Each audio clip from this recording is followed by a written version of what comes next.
Clôture dans le rouge ce soir pour le CAC 40. L'indice parisien perd 0,82% à 5782 points.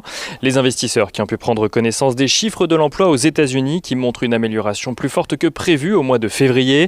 379 000 emplois ont en effet été créés le mois dernier aux États-Unis, portant le taux de chômage à 6,2% en repli de 1 point. Ces chiffres rassurants sur la reprise économique ont cependant eu pour effet de faire gonfler encore un peu plus les rendements américains, du moins temporairement. Le taux à 10 ans a atteint 1,61% avant de redescendre aux alentours des 1,57% ce soir. Le taux à 30 ans est lui à présent aux alentours des 2,30%. Un contexte qui a poussé les investisseurs à suivre de près les déclarations de Jérôme Powell lors d'un webinaire organisé hier par le Wall Street Journal. Celui-ci a rappelé que la politique de la Fed reste appropriée face à la situation actuelle des rendements obligataires. Et s'il a rappelé que la Fed ne réduirait pas son programme de rachat d'actifs, il a également écarté un renforcement de ceux-ci afin de contenir l'envolée des taux obligataires. Du côté du pétrole à présent, dont le baril de Brent se rapproche des $69 ce soir, l'OPEP a fait part de sa décision de ne pas relever sa production pour le mois d'avril. Favorable à cette décision, l'Arabie Saoudite a même pris la décision de son côté de réduire sa production d'1 million de barils par jour.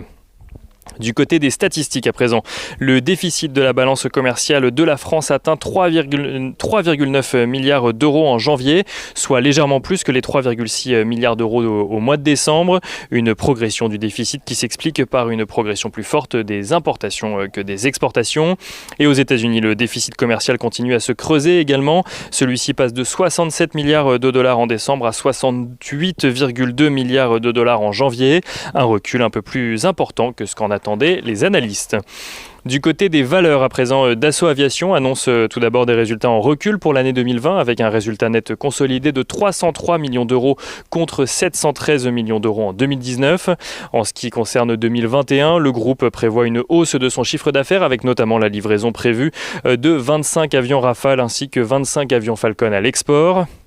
Dassault Aviation qui versera un dividende de 12,3 € par action au titre de 2020 après avoir supprimé son dividende en 2019. On note également que Stellantis a fait savoir qu'il compte distribuer sa participation dans Faurecia à ses actionnaires aux alentours du 22 mars. Une participation à hauteur de 39% dans l'équipementier automobile qui sera distribuée à hauteur de 0,017 actions Faurecia pour chaque action Stellantis détenue. Stellantis qui compte également distribuer 308 millions d'euros en numéraire à ses actionnaires, correspondant au produit de la vente de 7% environ du capital de Faurecia.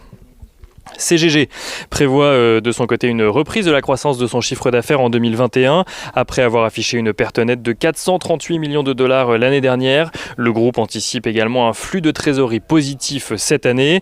Et on notera également du côté des valeurs toujours que l'État français a de son côté répondu à la famille Duval qui avait demandé un changement de direction au sein d'Eramet. L'État français n'est de son côté pas favorable à ce changement de direction selon une source proche du dossier citée par l'agence Reuters. Et on finit avec l'agenda de la journée de lundi. Lundi, les investisseurs prendront connaissance de la production industrielle en Allemagne, mais également de l'indice Sentix, de la confiance des investisseurs en zone euro pour le mois de mars. Et les investisseurs qui suivront également la semaine prochaine, jeudi, le conseil des gouverneurs de la BCE, dans ce contexte toujours de flambée des rendements obligataires.